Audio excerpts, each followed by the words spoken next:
अर्चना गुप्ता आप सभी का न्यूज वन इंडिया में बहुत स्वागत करती हूं और वक्त हो चला है यूपी की ललकार का। योगी सरकार के 8 साल पूरे हो गए। इस मौके पर सीएम योगी आदित्यनाथ ने प्रेस कॉन्फ्रेंस की और कहा कि यूपी ने अराजकता का तांडव देखा और झेला भी। दंगों के माध्यम से अपनी बिगड़ती हुई अर्थव्यवस्था को भी देखा था। प्रदेश वही, तंत्र भी वही, सिर्फ सरकार बदलने से बदलाव हुआ। अखिलेश यादव ने पलटवार करते हुए कहा कि योगी राज में यूपी बर्बाद हो गया। ये रिपोर्ट देखिए, फिर चर्चा करते हैं। योगी के 8 साल कितने कमाल। 8 साल में कितना बदला यूपी। योगी ने पेश किया रिपोर्ट कार्ड। विपक्ष ने क्यों उठाए सवाल। योगी राज के 8 साल कितने कमाल। साल 2017 में बीजेपी को जनता ने प्रचंड बहुमत दिया, जिसके बाद योगी आदित्यनाथ को उत्तर प्रदेश का मुख्यमंत्री बनाया गया। इसके बाद सीएम योगी आदित्यनाथ ने अपना 5 साल का कार्यकाल पूरा किया। फिर साल 2022 में दोबारा हुए विधानसभा चुनाव में भी यूपी की जनता ने दिल खोलकर बीजेपी को वोट दिया, जिसके बाद बीजेपी नेतृत्व ने योगी आदित्यनाथ को ही यूपी के सीएम के तौर पर चुना। इस तरह से अब यूपी में योगी सरकार के 8 साल पूरे हो गए। सूबे के मुखिया योगी आदित्यनाथ ने 8 साल का रिपोर्ट कार्ड जारी किया। अपराध और अपराधियों के प्रति जीरो टॉलरेंस, धर्मांतरण विरोधी कानून बनाया, 7 शहरों में पुलिस कमिश्नरेट, 16 साइबर क्राइम थाने, 15 करोड़ गरीबों को मुफ्त राशन, 7,50,000 सरकारी नौकरी, हर जिले में मेडिकल कॉलेज की सुविधा। 8 साल पूरे होने पर सीएम योगी आदित्यनाथ ने प्रदेश सरकार की उपलब्धियों पर जारी एक पुस्तिका का विमोचन किया। साथ ही सरकार की सेवा, सुरक्षा और सुशासन नीति पर आधारित एक डॉक्यूमेंट भी जारी की। इस दौरान सीएम योगी आदित्यनाथ ने कहा कि पिछली सरकारों में कुछ लोगों ने दंगे, आतंक को देखा। 8 साल पहले उत्तर प्रदेश बीमारू राज्य माना जाता था, लेकिन आज वही उत्तर प्रदेश अर्थशक्ति के रूप में उभरा है। पहले यूपी को विकास का ब्रेक माना जाता था, आज वही यूपी विकास का उदाहरण बनकर उभरा है। 8 वर्ष पहले उत्तर प्रदेश की स्थिति क्या थी, उत्तर प्रदेश की पहचान क्या थी, उत्तर प्रदेश की अर्थव्यवस्था और उत्तर प्रदेश का इंफ्रास्ट्रक्चर क्या था, ये किसी से छुपा हुआ नहीं है। ये वही उत्तर प्रदेश है जिसके सामने पहचान का संकट था। ये वही उत्तर प्रदेश है जहां पर किसान आत्महत्या करता था, युवा पहचान के लिए मोहताज था। आज वही उत्तर प्रदेश 8 वर्ष की इस यात्रा के दौरान देश के अंदर अर्थ पुंज बनकर के उतरा है, अर्थ शक्ति के रूप में उभरा है। आज यही उत्तर प्रदेश प्रत्येक सेक्टर में जो देश के विकास का एक बैरियर माना जाता था, आज वही उत्तर प्रदेश देश के विकास का ब्रेक थ्रू बनकर के उसको एक नई दिशा देने के लिए हर एक सेक्टर में आगे बढ़ता हुआ दिखाई दे रहा है। इसलिए सरकारों ने दंगाइयों के काल के रूप में जाने जाने वाली पीएससी की 54 कंपनियों को समाप्त कर दिया था। यानी उन्होंने एक व्यवस्था, एक साजिश की थी कि जब यहां पे पीएससी ही नहीं रहेगी तो फिर इसके बाद दंगाइयों को खुली छूट मिल जाएगी। हमारी सरकार आई, हमने इन सभी कंपनियों को फिर से बहाल किया। 2016-17 में जिस उत्तर प्रदेश की बेरोजगारी दर 19% से अधिक थी, आज वह घट करके मात्र 3% रह गई है। बेसिक शिक्षा परिषद के स्कूल जो बंदी के कगार पर थे, आज उनमें 50 लाख से अधिक बच्चों की बढ़ोतरी। उन सभी बच्चों को 1200 रुपए 2 यूनिफॉर्म के लिए, बैग के लिए, बुक्स के लिए, शूज और सॉक्स के लिए, स्वेटर के लिए सरकार डीबीटी के माध्यम से उपलब्ध करवाने का कार्य कर रही है। 1947 से लेकर के 2017 तक उत्तर प्रदेश पुलिस बल में मात्र 10,000 महिला पुलिस कार्मिक थी और अकेले एक भर्ती में जो अभी होली के एक दिन पहले भर्ती संपन्न हुई है, इस भर्ती में 12,000 से अधिक महिला कार्मिक अकेले भर्ती हुई हैं। एक तरफ जहां योगी सरकार 8 साल को बेमिसाल बता रही है और 8 साल पूरे होने पर प्रदेश भर में बीजेपी इसे जश्न के तौर पर मना रही है, वहीं विरोधी सवाल खड़े कर रही है। समाजवादी पार्टी के राष्ट्रीय अध्यक्ष अखिलेश यादव ने एक तस्वीर पोस्ट कर लिखा, 8 साल यूपी बर्बाद और सवाल ही सवाल। बीजेपी का दावा है कि यूपी में 2017 के बाद एक अलग तरह का परिवर्तन आया। योगी सरकार ने जीरो टॉलरेंस की नीति पर काम किया, अपराधियों का सफाया हुआ है, भ्रष्टाचार पर लगाम लगी है। हालांकि विपक्ष इस दावे को खारिज कर रहा है, लेकिन सवाल ये है कि योगी के 8 साल कितने कमाल और कितने सवाल। Bureau report, news 1 India. और इसी मुद्दे पर चर्चा करने के लिए हमारे साथ खास मेहमान जुड़ चुके हैं। आपका तारुफ करा देती हूँ, खेमचंद शर्मा प्रवक्ता बीजेपी के हमारे साथ जुड़ चुके हैं, अभिषेक वाजपेयी प्रवक्ता सपा के हमारे साथ जुड़ चुके हैं, आलोक द्विवेदी पॉलिटिकल एक्सपर्ट के तौर पर हमारे साथ जुड़ चुके हैं। आप सभी का बहुत स्वागत है हमारी इस खास चर्चा में। और आज मैं चर्चा की शुरुआत अभिषेक वाजपेयी जी आपसे करूंगी, प्रवक्ता है सपा के। आज योगी सरकार ने अपने 8 साल का रिपोर्ट कार्ड पेश किया, कितने नंबर देंगे आप? 8 साल यूपी बर्बाद और सवाल ही सवाल। अर्चना जी, अगर आप देखेंगे तो इन्वेस्टर मीट के लिए कितने सारे प्रोपेगेंडा इन लोगों फैलाए थे। 13,500 करोड़ रुपए का झूठा इन्वेस्टमेंट जो आया, झूठा एमयू सिग्नेचर कराया गया, वो हम सब ने देखा। हम सब ने देखा कि जल जीवन मिशन में कैसे 37,800 करोड़ रुपए का बंदरबाट हुआ। हम सब ने देखा कि कैसे कानपुर का पुल 1.5 महीने भी नहीं चल पाया और जनता जनार्दन के पैसे कहाँ चले गए या किसी कोई जवाब देने वाला नहीं। हम सब ने देखा कि कैसे बिजली विभाग के जो भविष्य निधि फंड था उस पर कैसे लोगों ने डाका डाल दिया, इसका जवाब देने वाला कोई नहीं है। हम सब ने देखा कि स्वास्थ्य सेवाएं आज करा रही हैं और लोग जो एम्बुलेंस सेवाएं आदरणीय अखिलेश यादव जी ने चलाई थी उनके शीशे टूट गए और डग्गा मार गाड़ी की तरीके से वो चल रही है। अस्पतालों में दवाई नहीं है। हम सब ने देखा, हम सब ने वो भी देखा कि कैसे महिला सुरक्षा के नाम पे इन्होंने तमाशा बना करके रख दिया। जो 10-90 चलता था वहां पे एक महिला अधिकारी को बाकायदा अपनी सुरक्षा के लिए पुलिस वाले बुलाने पड़े। हम सब ने देखा कि कैसे अभी आज की घटना में आज भी पेपर में दिया हुआ कि कैसे एक महिला को दिन दहाड़े बाकायदा पेड़ से लटका दिया गया, उसका हाथ बंधा हुआ था। हम सब ने देखा कि कैसे आज उत्तर प्रदेश करा रहा है, हम सब ने देखा। लेकिन गुणगान करने में भारतीय जनता पार्टी और उसका जितने भी लोग अभिषेक जी, आप लोगों ने बहुत कुछ देखा। अभिषेक जी, आप लोगों ने बहुत कुछ देखा, लेकिन क्या आप लोगों ने उत्तर प्रदेश की बदलती तस्वीर नहीं देखी? क्या आप लोगों ने उत्तर प्रदेश की बेहतर कनेक्टिविटी नहीं देखी?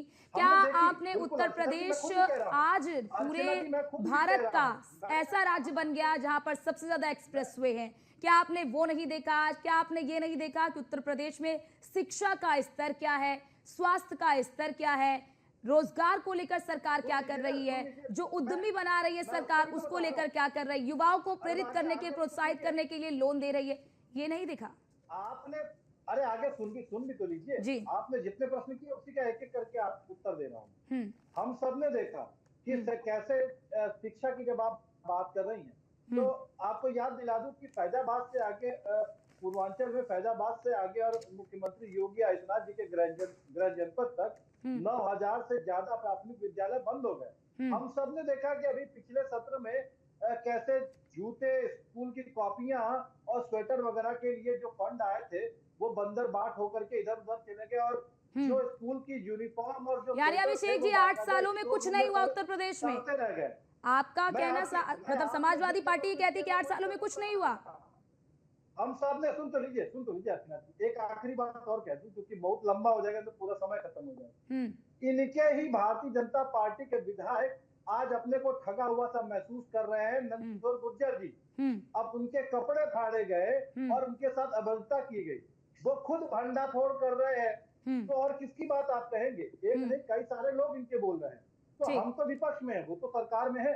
हाँ ठीक है खेमचंद, ठीक है खेमचंद शर्मा जी, आप लोग अपनी पीठ थपथपा रहे हैं, अपनी उपलब्धियां गिनवा रहे हैं और आप लोग ये कह रहे हैं। ठीक है अभिषेक जी, ठीक है, मैं आपके सवालों का जवाब ले लेती हूँ ना।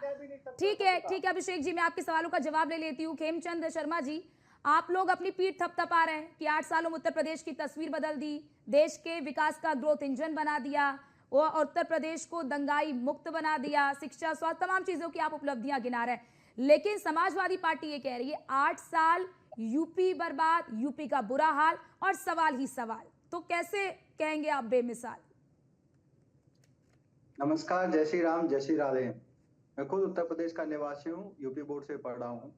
और 8 साल पहले उत्तर प्रदेश की क्या स्थिति थी, क्या परसेप्शन थी, क्या लोग सोचते थे, हम सब जानते हैं। बहुत लंबा समय नहीं रहा है।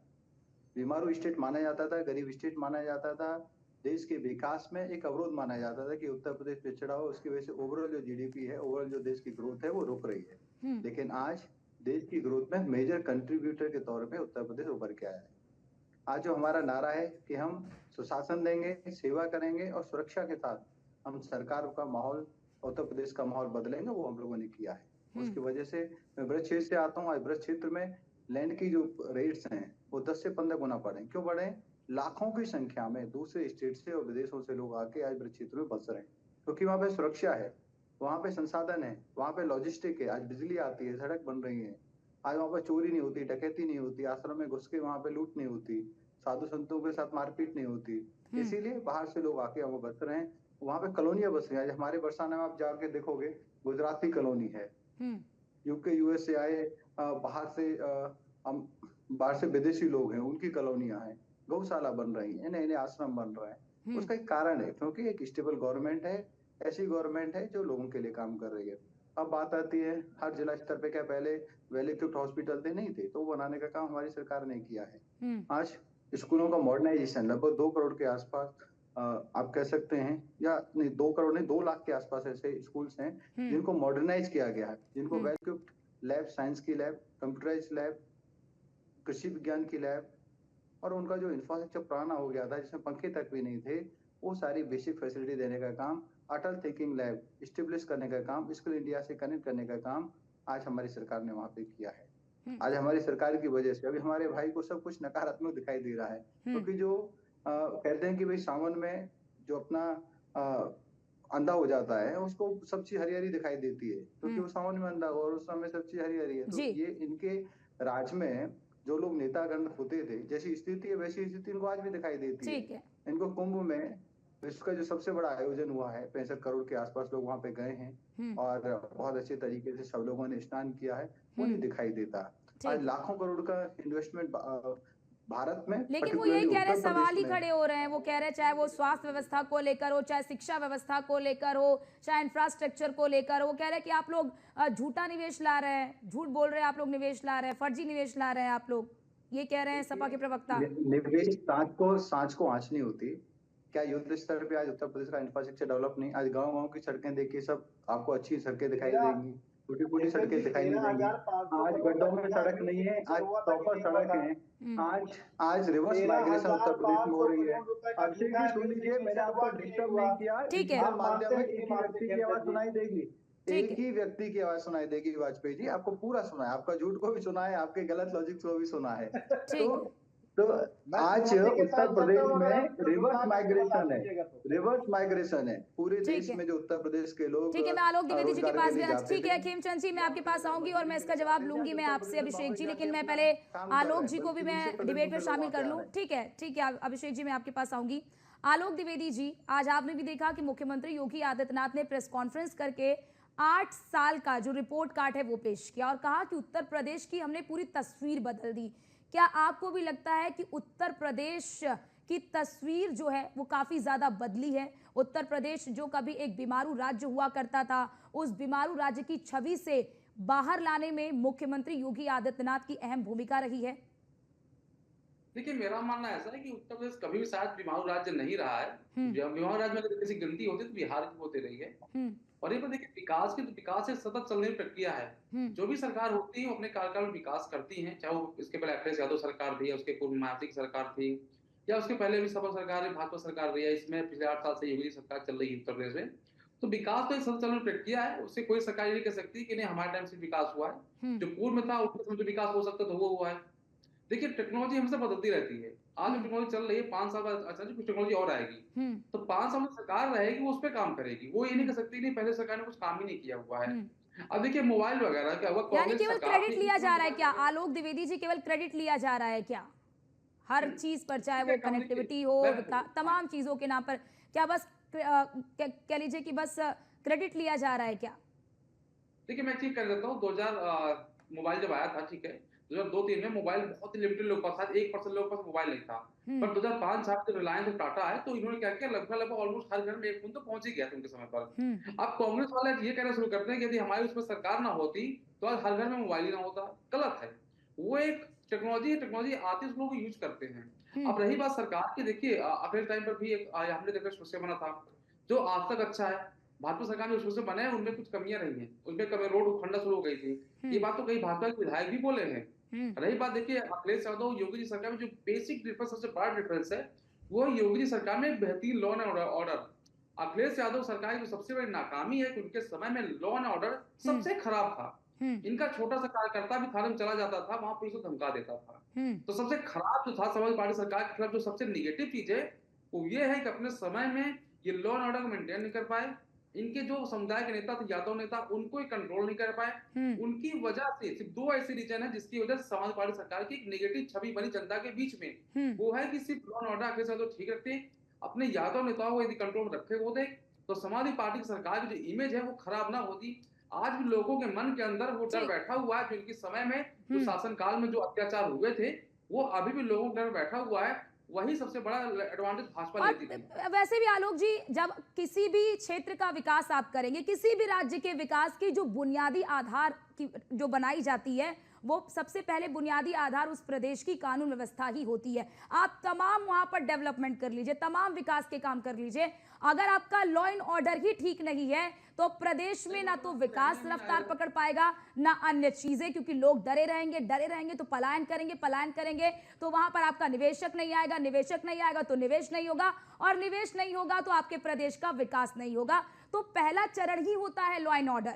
अभिषेक जी, आप भी मानेंगे कि आपके शासनकाल में यानी कि समाजवादी पार्टी के शासनकाल में प्रदेश का जो लॉ एंड ऑर्डर है वो वाकई में बेहतर नहीं था? बहुत ही टफ क्वेश्चन। अर्चना जी अभिषेक जी आपसे सवाल। जी अर्चना जी, जहां तक आप लॉ एंड ऑर्डर की बात कर रही हैं तो उसको मजबूत करने के आदरणीय अखिलेश यादव जी ने डायल 100 चलाया ताकि लोगों को न्याय आसानी से मिल सके, जल्द से जल्द पुलिस व्यवस्था उनके पास पहुंच सके, पुलिस पहुंच सके और न्याय दिला सके। फिर महिलाओं के लिए बाकायदा न्याय दिलाने के लिए 10-90 सीएम योगी आदित्यनाथ ये कह रहे हैं अभिषेक जी कि पहले ये हुआ करता था, पहले पहचान, उत्तर प्रदेश की पहचान कैसी थी जरा सुन लीजिए, 1 डिस्ट्रिक्ट 1 माफिया, और उसे बदलकर हमने 1 डिस्ट्रिक्ट 1 प्रोडक्ट कर दिया। इसकी तो सराहना करेंगे ना कि लॉ एंड ऑर्डर के मामले में उत्तर प्रदेश आज एक रोल मॉडल बन गया है पूरे देश में। मुझे तो नहीं दिखता है। आज की घटना बलिया की मैंने आपको बता दी कि कैसे एक दिन दहाड़े कल के दिन पे था, न्यूज़पेपर में तो आज आया है, एक महिला के हाथ बांध करके आज भी उसको पेड़ के ऊपर लटका दिया गया और आप ऐसी बात बोल रही हैं अर्चना जी। आप तो स्वयं महिला हैं एक तो। और मैंने अभी आपने देखा कि आदरणीय अखिलेश यादव जी ने एक वीडियो वायरल की थी बाकायदा एक डिप्टी जेलर की। आप देखिए वो महिलाओं के ऊपर जो अत्याचार हो रहा है, आज हर व्यक्ति सिस्टम से इतना दबाव में घिरा हुआ है कि वो अपने खुल करके अपनी बात नहीं कह सकता। सोचिए जब भारतीय जनता पार्टी के विधायक ने अपनी बात कहनी चाहिए, अब सत्यता बोलना चालू किया तो भारतीय जनता पार्टी के राष्ट्रीय अध्यक्ष ने उनको नोटिस भेज दिया, काना बताओ आपने ऐसा क्यों कहा है। ठीक है, वो अलग विषय, उस पर चर्चा करेंगे, लेकिन आप बताइए ना उत्तर प्रदेश की जो कानून व्यवस्था है उसकी तो आप तारीफ करेंगे। देखिए विपक्ष का काम तो होता है सवाल उठाना, लेकिन जब बेहतरी हो रही होती है ना अभिषेक जी, तो जब सरकार बेहतर काम कर रही है तो उसके बाद उसकी प्रशंसा भी करनी चाहिए। आज के समय में कोई भी व्यक्ति किसी का सर काट करके थाने पे पहुंच जा रहा है, आप उसको कानून व्यवस्था कहेंगी? खेमचंद जी इस पर जवाब दीजिए। लोगों को गोली मार दी जा रही है, आप उसे कानून देखिए, व्यवस्था आज ठीक है कहेंगे। खेमचंद जी, आज आप लोग पीठ गोलियां थपथपा रहे चल कानून रही हैं, व्यवस्था को लेकर, गोलियां और चल जाती हैं, आप उसे अभिषेक जी कानून 2-3 व्यवस्था कहेंगे। घटनाएं गिना रहे हैं कि किस तरह से एक महिला का शव मिला, उसके दो बाद तीन दिन दहाड़े नहीं, मैं गोली बहुत सारी चला दी घटनाएं जा गिना रहा हूं, रही मैं है। आपको उदाहरण के तौर पे बोला। ठीक है, अर्चना जवाब जी, दीजिए मैंने इस दो पर। तीन के जिक्र नहीं किया, मैंने कई का जिक्र किया, कईयों का जिक्र गिना किया, ठीक है, वो कईयों का जिक्र कर रहे हैं, आप लोग कानून व्यवस्था के नाम पर और अपनी गिनाने पीठ के लिए थपथपा तैयार रहे बैठा हैं, लेकिन धरातल पर अभिषेक जी को वो दिख ही नहीं रहा है। देखिए, अभिषेक जी को दिखेगा भी नहीं। जिन घटनाओं की ये बात कर रहे हैं वो घटनाएं हर दिन हजारों की संख्या में उत्तर प्रदेश में हुआ करती थी। और इक्का दुक्का घटनाएं इनको ढूंढनी पड़ रही हैं, बतानी पड़ रही हैं, कोट करनी पड़ रही हैं, ये रियलिटी है। और 25 करोड़ लोग रहते हैं, बड़ा प्रदेश है, बड़ा, तो हो सकता है कि घटनाएं हो रही है, लेकिन घटनाओं के बाद एक्शन हो रहा है या नहीं हो रहा है, कार्रवाई हो रही है या नहीं हो रही है, उसमें देखिए तो आपको पता चले कार्रवाई हो रही है, जोरदार तरीके से कार्रवाई हो रही है। इस तरह की कार्रवाई हो रही है कि कोई भी अपराध करने से पहले 10 बार सोचता है। अभिषेक जी ये भी आज कह रहे हैं कि अपराधियों का आपके मैं विधायक complete ही कर देता सवाल हूं। उठा आज रहे अपराधियों का हैं, विपक्ष को तो पैरेलल छोड़ नहीं है। दीजिए। आज खेमचंद जी, अभिषेक जी ये पैरेलल कह रहे हैं कि आपके विधायक ही सवाल उठा रहे हैं आपके कानून व्यवस्था पर। वो तो कई बार हम बात लोगों ने करते देखा हैं भी है कि कई बार वो अपनी पुलिस को घेरते हुए नजर आ जाते हैं। हमारे एक विधायक से हमारे एक विधायक को ये फोन कर रहे हैं, और आज माननीय विधायक ने बयान भी दिया है कि वो अपनी बात हमारे माननीय प्रदेश अध्यक्ष जी के सामने रखेंगे। अभिषेक, फिर से बात समझ में नहीं आएगी, ध्यान से ठीक मैंने है। आपको सुना है, आप भी सुन लो, थोड़ा सा पेशेंस रखो। तो एक तो हमारे एक माननीय विधायक की बात कर रहा हूं। ठीक है खेमचंद जी, ठीक है, आपके पास आऊंगी। आलोक जी, जिस तरह से अब बीजेपी जो है, ये जो 8 साल पूरे हुए हैं, 8 साल को लेकर जिस तरह से बीजेपी इसे उत्सव की तरह मना रही है, क्या आपको लगता है कि इसे उत्सव की तरह मनाने की जरूरत है आलोक जी? तो चलिए, आप सभी का बहुत शुक्रिया हमारे साथ जुड़ने के लिए और अपना पक्ष रखने के लिए भी, कि किस तरह से योगी सरकार के 8 साल पूरे हो चुके हैं और आज मुख्यमंत्री योगी आदित्यनाथ ने प्रेस कॉन्फ्रेंस करके रिपोर्ट कार्ड रखा और बताया कि इन 8 सालों में क्या बड़े बदलाव हुए। उत्तर प्रदेश की छवि को बदलने के लिए जो प्रयास किए गए वो कितने सफल रहे। कनेक्टिविटी हो, रोजगार हो, स्वास्थ्य हो, शिक्षा हो, तमाम बिंदुओं पर किस तरह से योगी सरकार काम कर रही है और किस तरह से आगे की रणनीति रहने वाली है और किस तरह से उत्तर प्रदेश को उत्तम प्रदेश बनाने के लिए एक जो खाका तैयार किया गया है वो कैसे आगे बढ़ रहा है। और फिलहाल के लिए इस खास चर्चा में इतना ही। बाकी देश और दुनिया की तमाम खबरों को देखने के लिए बने रहिए न्यूज़ 1 इंडिया के लिए।